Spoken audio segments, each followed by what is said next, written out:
Hello అండి, welcome to JJ food world. ఈరోజు వంకాయ మసాలా కర్రీ ఎలా తయారు చేసుకోవాలో చూద్దాం. ఈ కర్రీని మనం అన్నం, చపాతీ, పూరి, వెజ్ బిర్యానీ అలాగే బగారా రైస్లోకి అయితే తినొచ్చండి. చాలా బాగుంటుంది. ఇప్పుడు ఈ కర్రీని ఎలా తయారు చేసుకోవాలో చూద్దాం. ముందుగా దీనికోసం మనకు ఎన్ని వంకాయలు కావాలో అని తీసుకోవాలి. ఇక్కడ నేను ఒక 1/2 kg కంటే కొంచెం తక్కువ తీసుకున్నాను. ఇలా తీసుకున్న వంకాయల్ని శుభ్రంగా కడిగి పెట్టుకోవాలి. తర్వాత స్టవ్ పై కడాయి పెట్టుకొని దీంట్లోకి ఒక చిన్న కప్పుతో సగం వరకు పల్లీలు వేసుకోవాలి. అంటే దాదాపుగా 3 టీ స్పూన్ల వరకు పల్లీలు వేసుకోవాలి.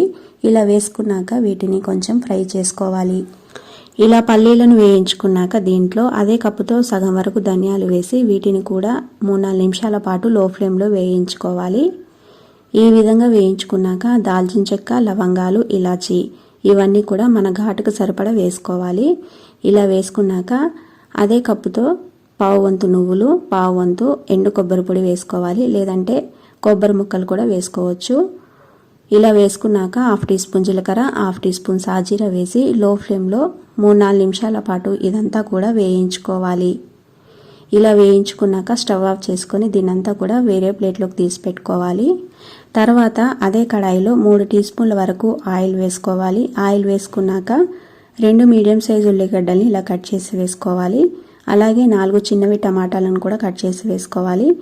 ఇలా వేసుకున్న తర్వాత సరిపడా ఉప్పు, చిన్నది చింతపండు రెమ్మ వేసుకోవాలి. ఇలా వేసుకొని వీటిని కూడా పచ్చివాసన పోయే వరకు కూడా వేపుకోవాలి. ఇదంతా వేపుకున్నాక దీనిని పూర్తిగా చల్లారనివ్వాలి. ఇదంతా చల్లారిన తర్వాత ఇప్పుడు మిక్సీ జార్ తీసుకొని ఈ మిశ్రమాన్ని మనం మిక్సీ జార్లోకి వేసుకోవాలి. ఇలా వేసుకున్నాక ముందుగానే మనం వేయించి పెట్టుకున్న పల్లీలు, నువ్వుల మిశ్రమాన్ని కూడా దీంట్లోకి వేసుకోవాలి. ఇలా వేసుకొని పావు గ్లాస్ అంత నీళ్లు అలాగే సరిపడా కారం, ఉప్పు వేసుకొని దీన్ని మెత్తగా గ్రైండ్ చేసుకోవాలి. దీంట్లో మరీ నీళ్ళు ఎక్కువగా పోయొద్దండి. వంకాయలో స్టఫ్ చేసుకోవాలి కాబట్టి మిశ్రమాన్ని ఈ విధంగా కొంచెం నీళ్లు పోసుకొని మెత్తగా గ్రైండ్ చేసుకోవాలి. మిశ్రమం అనేది ఈ విధంగా కొంచెం గట్టిగానే ఉండాలి. ఈ విధంగా గ్రైండ్ చేసుకున్న దాన్ని ఒక ప్లేట్లోకి తీసి పెట్టుకోవాలి. తర్వాత శుభ్రంగా కడిగిన వంకాయలు తీసుకొని ఈ విధంగా వీటికి 4 వైపులా ఘాట్లు పెట్టుకోవాలి. వంకాయల్లో పురుగులు ఉంటాయి కాబట్టి చూసి తీసుకోవాలి.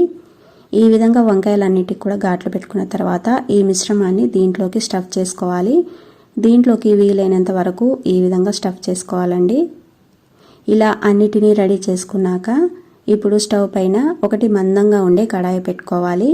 కడాయి పెట్టుకున్న తర్వాత దీంట్లో ఒక టీ గ్లాస్లో 1/4 వంతు నూనె పోసుకోవాలి. ఈ కూరలో కొంచెం నూనె ఎక్కువగానే ఉండాలండి. ఇలా ఆయిల్ వేసుకున్నాక దీంట్లో 2 పచ్చిమిర్చి చీలికలు, కొంచెం కరివేపాకు, 1/2 టీ స్పూన్ పసుపు, 1 టీ స్పూన్ వరకు అల్లం వెల్లుల్లి పేస్ట్ వేసుకొని పచ్చివాసన పోయే వరకు వేపుకోవాలి. ఇలా వేపుకున్నాక స్టఫింగ్ చేసుకున్న వంకాయల్ని కూడా దీంట్లోకి వేసి మూత పెట్టి 5 నిమిషాల పాటు మధ్య మధ్యలో కలుపుకుంటూ ఫ్రై చేసుకోవాలి. ఈ విధంగా వంకాయలను ఫ్రై చేసుకున్న తర్వాత మిగిలిపోయిన మసాలా అలాగే ఒక గ్లాస్ నీళ్లు వేసి ఒకసారి కలుపుకోవాలి. ఇలా కలుపుకున్నాక దీంట్లో ఉప్పు కానీ కారం కానీ సరిపోకపోతే మళ్ళీ వేసుకోవచ్చు. ఇలా వేసుకున్నాక మరో గ్లాస్ నీళ్లు పోసుకొని ఒకసారి కలుపుకొని గ్రేవీ అంతా కూడా కొంచెం దగ్గర పడే వరకు అలాగే ఇందులో ఉన్న ఆయిల్ కొంచెం పైకి తేలే వరకు కూడా ఉడికించుకోవాలి. చూసారు కదండి, ఆయిల్ అనేది ఈ విధంగా బయటకు వచ్చింది. అలాగే గ్రేవీ చిక్కదనం కూడా ఈ విధంగా ఉంటే సరిపోతుంది. ఇది చల్లారే కొద్దీ ఇంకా చిక్కబడుతుంది కాబట్టి ఈ విధంగా ఉన్నప్పుడే మనం స్టవ్ ఆఫ్ చేసుకోవాలి. ఇలా గ్రేవీ చిక్కబడిన తర్వాత దీంట్లో కొంచెం కొత్తిమీర వేసుకొని మూత పెట్టి 1 నిమిషం పాటు సిమ్లో ఉంచుకోవాలి. అంతేనండి, వేడివేడిగా వంకాయ మసాలా కూర్మా రెడీ అయిపోయింది. టేస్ట్ అయితే చాలా బాగుంటుందండి. ఈ విధంగా అయితే ఒకసారి మీరు కూడా ట్రై చేసి చూడండి.